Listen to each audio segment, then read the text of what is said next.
My parents funded my sister's lavish wedding by giving her the money I had saved for them to buy a new home. But now their old house is falling down because I stopped helping and cut off all ties with them. My name is Sabrina, and at 37, I'm about to tell you a story that changed everything I believed about family bonds. Growing up, our family wasn't rich, but we got by. Mom retired early due to health issues, while Dad continued working, looking forward to his retirement in 2 years. Then there's my sister Sheila, 12 years younger than me and the apple of our parents' eyes. After college, I landed a decent job and moved in with my boyfriend, Mark.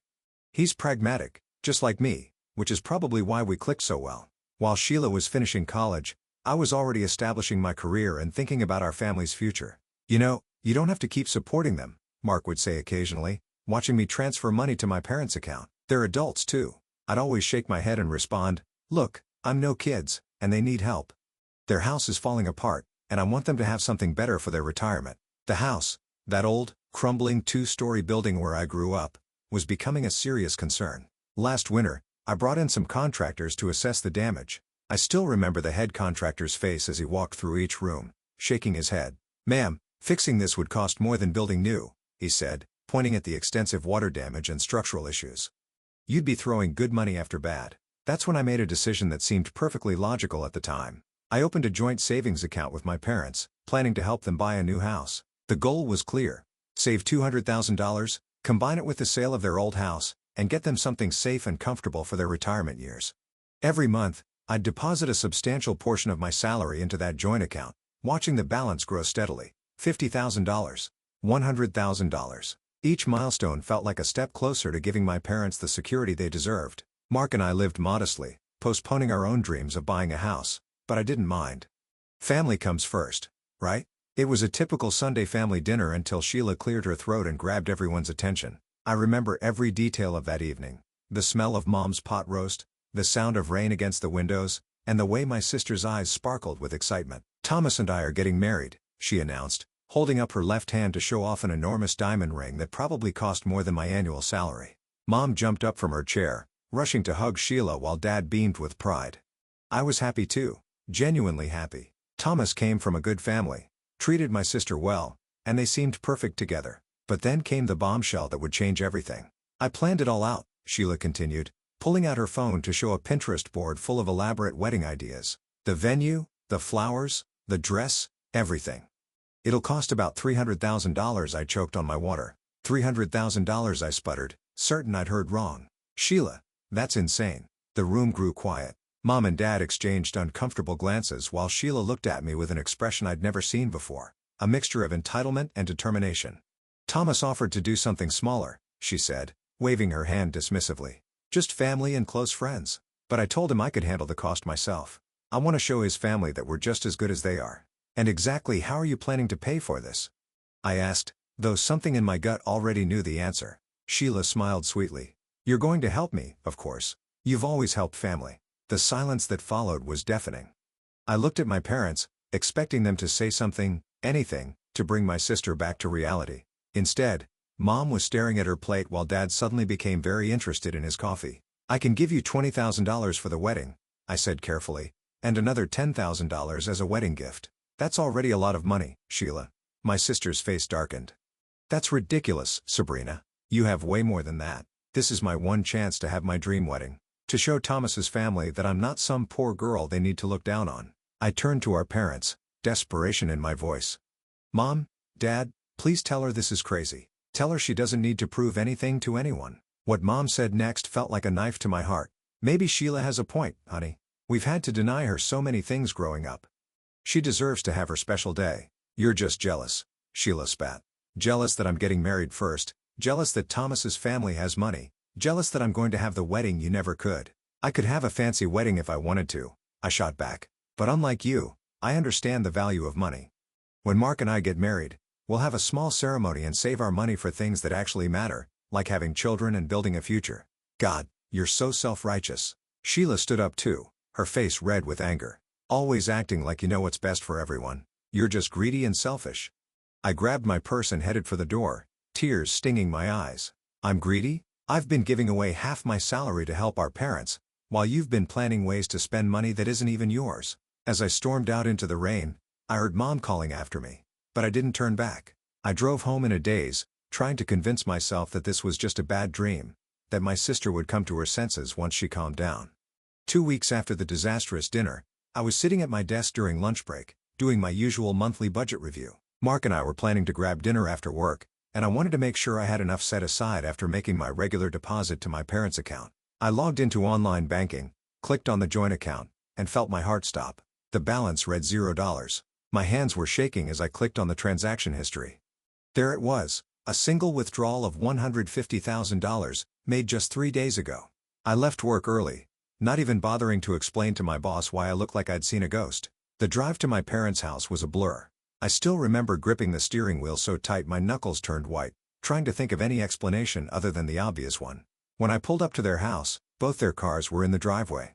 I didn't even knock, just used my old key and burst in. "Where's the money?" I demanded, finding them both in the kitchen. "What happened to the $150,000 in the account?" Mom wouldn't meet my eyes. Dad suddenly became very interested in his coffee cup, just like at that dinner 2 weeks ago. "We don't know what you're talking about, honey," Mom said quietly. "Don't lie to me," I was shouting now, pulling out my phone to show them the bank statement. "Someone withdrew all the money 3 days ago. I'm calling the police right now." "No," Mom reached for my phone. "Don't call the police." I took it. "Sheila needed it for the wedding. She's marrying into a good family. We couldn't let her have a small wedding. What would they think?" I laughed, but it wasn't a happy sound. What would they think? They'd think she's marrying their son because she loves him, not because she's trying to buy their approval with my money. "It's going to be fine." Mom tried to soothe me. "Sheila promised she'll help us buy a new house after the wedding. She'll be married to Thomas then, and they'll have plenty of money. She's already promised to send us money every month." I couldn't believe what I was hearing. Are you listening to yourselves? You had $150,000 saved up for a new house. We only needed another $50,000 and you could have moved out of this death trap. Instead, you gave it all away for a party, a one-day event. "It's not just a party," Dad defended. "It's an investment in Sheila's future. You don't understand.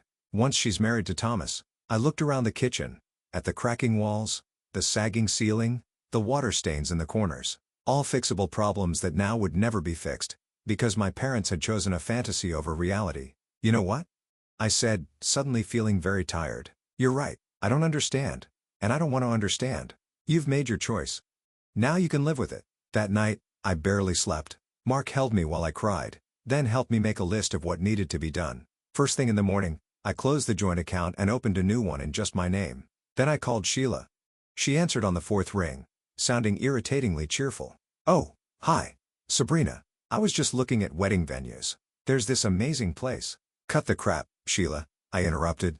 "I know what you did. I know about the money." There was a pause, then her voice turned cold. "If Mom and Dad chose to give me the money, that's their decision. You're not in charge of them." "Give it back," I said through gritted teeth. "Give it back now, or I swear to God, Sheila." "Or what?" she challenged. "You'll call the police?" "Go ahead." Mom withdrew it legally. "And honestly, Sabrina, you should be happy for me. This is my dream wedding." "Your dream wedding?" I couldn't believe what I was hearing. "What about Mom and Dad's dream of having a safe place to live? Did you even think about that?" "Oh, please," Sheila scoffed. "They'll be fine. Once I'm married to Thomas, I'll buy them whatever they need. His family has connections. We can probably get them a house for way less than market value." I laughed bitterly. "You really believe that, don't you? That you'll marry into money and all your problems will be solved? What did you tell Thomas about where this money came from?" There was a telling silence on the other end. "He doesn't know, does he?" I pressed. "You told him you had the money yourself. Does he know you stole it from our parents' house fund?" "I didn't steal anything," Sheila exploded. "You know what? Don't come to the wedding. I don't want you there anyway. You'll probably just try to ruin it with your jealousy and your holier-than-thou attitude." Those last words were dripping with contempt. I thought of all the times I'd helped her, the college textbooks I'd bought, the rent I'd helped her with when she was between jobs, the countless small kindnesses she'd apparently forgotten. "You know what the difference is between us, Sheila?" I said quietly. "I don't need a $300,000 wedding to prove my worth to anyone. And when I do get married, I'll be able to look my husband in the eye knowing I didn't lie to him about money." "Whatever," she muttered. "I have a meeting with the florist, don't call me again." The line went dead. I sat there for a long time, staring at my phone, thinking about all the times I'd defended Sheila to Mark when he said she was spoiled. All the times I'd made excuses for her behavior, saying she was just young and would grow out of it. Mark found me still sitting there an hour later when he came home from work. "Did you talk to her?" he asked gently. I nodded. She spent it on deposits and bookings that can't be refunded. And your parents? They're convinced she'll take care of them after the wedding. I laughed, but it came out more like a sob. They really believe she'll buy them a house with her rich husband's money. Mark sat down next to me. What do you want to do? Nothing, I said, surprising myself with how calm I felt.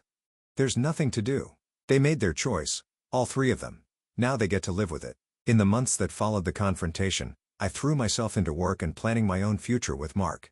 We found a modest house we loved and started saving for a down payment. News about Sheila's wedding preparations reached me through my Aunt Sarah, Mom's sister, who still kept in touch with both sides of our fractured family. You wouldn't believe the excess, Aunt Sarah told me over coffee one afternoon. The dress alone cost $30,000. She's having doves released during the ceremony, and there's going to be a 5-tier cake covered in real gold leaf. A week before Sheila's wedding, I got an unexpected visit at work. It was Thomas, my soon-to-be brother-in-law, looking uncomfortable in his expensive suit. Can we talk? He asked, hovering by my desk. I just found out about the money, about where it really came from. My heart skipped a beat. Oh, my parents' accountant was helping us review our finances before the wedding, he explained. He noticed some large deposits in Sheila's account and asked about their source. She broke down and told me everything. I leaned back in my chair, waiting. I had no idea, he continued. She told me she'd been saving for years for her dream wedding. I offered to have a smaller celebration, but she insisted she could handle it. If I'd known she took your parents' house money. As he left my office, I felt a mix of emotions I couldn't quite sort out.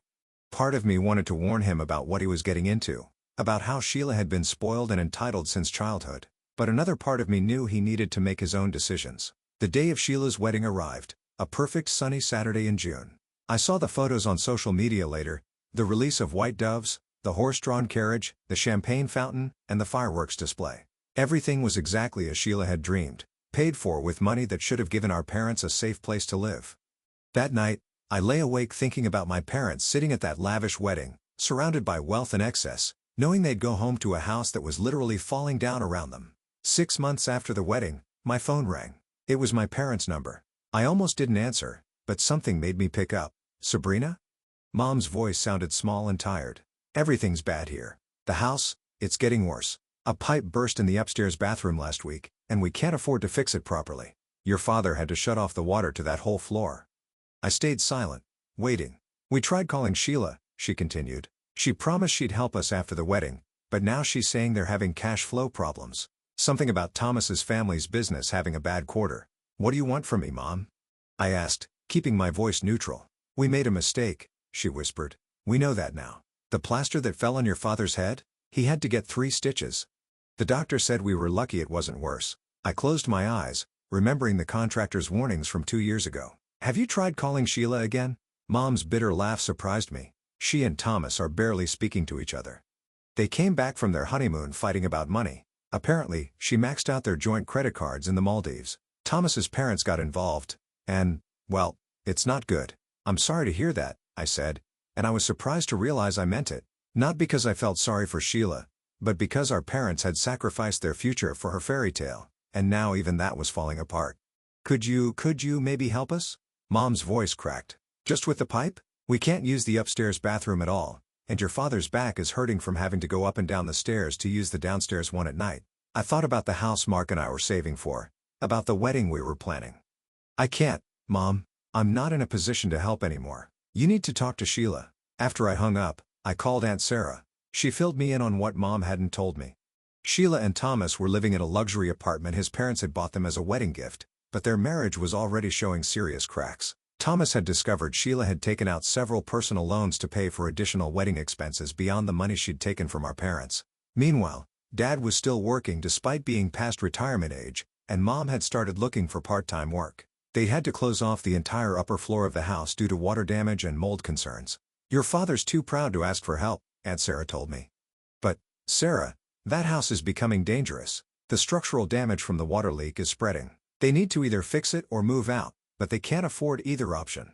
I remembered standing in that house 2 years ago with the contractors, planning how to help my parents move somewhere safe. If only they'd waited. If only they'd trusted me instead of Sheila's empty promises. Mark found me in our home office that evening, looking at pictures of my parents' house from before all this started. You're thinking about helping them, aren't you? He asked. No, I said firmly. I can't. Even if I wanted to, We need our savings for our own house. I won't set myself on fire to keep them warm, especially after what they did. But it's killing you to see them suffer, he observed. I turned to him, tears in my eyes. Of course it is.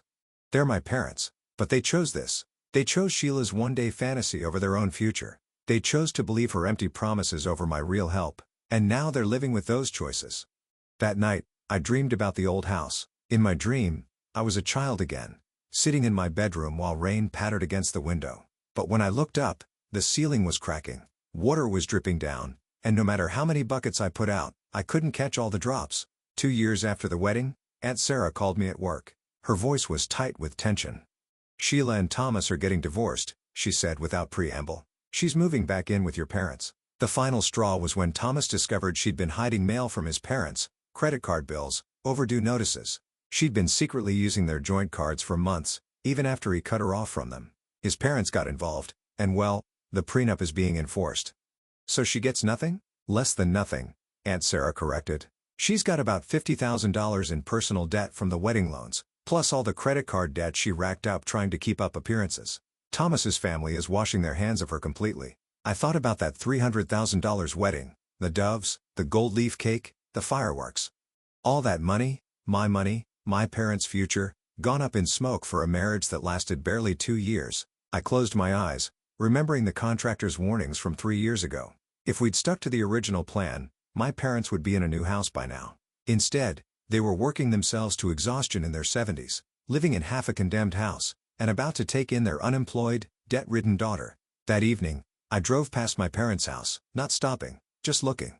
Sheila's car was already in the driveway, a luxury model she clearly couldn't afford anymore. Through the windows, I could see lights on downstairs, shadows moving. My sister, back in our childhood home, but not the way any of us had imagined. The next day, I ran into Sheila at the grocery store where Mom worked. She looked different. The designer clothes and perfect manicure were gone, replaced by jeans and chipped nail polish. She saw me but quickly turned away, pushing her cart down another aisle. "Today, I'm getting married." As I stand in front of the mirror in my simple white dress, nothing like Sheila's $30,000 designer gown, I think about how different my path has been from my sister's. Mark and I are having our ceremony at the courthouse, with only Aunt Sarah and his immediate family present. Afterward, we'll have dinner at our favorite restaurant. The whole thing will cost less than what Sheila spent on her wedding flowers alone. "Are you sure you don't want to invite them?" Mark asked last night, meaning my parents and Sheila. I shook my head. They made their choice 3 years ago. I'm making mine now. The last update I got from Aunt Sarah painted a grim picture. The house was officially condemned last month. My parents had to move into a small 2-bedroom apartment with Sheila, using what little savings they had left for the security deposit. Mom is still working at the grocery store. Dad finally had to retire due to health issues, and Sheila is working as a waitress, trying to pay off her mountain of debt. "Your mother asks about you," Aunt Sarah told me recently. "She keeps the announcement of your courthouse wedding on her nightstand."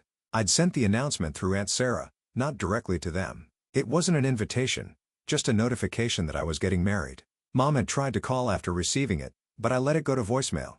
"Some bridges, once burned, can't be rebuilt." "They understand now," Aunt Sarah said. "They know they made a terrible mistake. Your father says it's the biggest regret of his life, choosing one daughter's fantasy over the other daughter's reality, but understanding doesn't change anything. It doesn't bring back the $150,000 they gave away. It doesn't repair their condemned house. It doesn't erase the fact that they betrayed my trust in the worst possible way." Sheila is still living with them, working double shifts to make minimum payments on her wedding debt. The luxury apartment, designer clothes, and expensive car are all gone. Sometimes she posts on social media about learning life lessons and the true meaning of family, but I've muted her accounts. Her words ring hollow after everything that's happened. Yesterday, a package arrived from my parents, a wedding gift. I almost sent it back unopened, but curiosity got the better of me. Inside was Mom's old pearl necklace, the only valuable thing she had left, with a note: "We should have trusted you. We should have seen who you really were. The responsible one. The caring one. The one who tried to give us a real future instead of a one-day dream. We're so sorry. We love you." I put the necklace back in its box. Maybe someday I'll wear it, but not today. Today, I'm wearing the simple silver pendant Mark gave me on our first anniversary. It's not expensive or flashy, but it's real. Like our love, like our plans, like our future. After the ceremony, Mark and I will go home to the house we finally saved up enough to buy. It's nothing fancy, a modest 3-bedroom in a quiet neighborhood. But it's ours, built on careful planning and honest work, not dreams and schemes. Ready? Mark asks, poking his head into the room. I take one last look in the mirror. My dress is simple, my makeup minimal, my flowers picked up from the local florist this morning. Nothing like Sheila's extravaganza. But I'm marrying a man I love, surrounded by people I trust, starting a life based on reality instead of fantasy. Ready, I say, and I mean it. As we drive to the courthouse, I think about the lessons I've learned from all this. About how some people will drain you dry if you let them. About how parents can love their children too much in all the wrong ways. About how a single bad decision can destroy decades of trust and hard work. But I've also learned about strength, my own strength. About setting boundaries, about choosing reality over fantasy. About building a life on solid ground instead of shifting sand.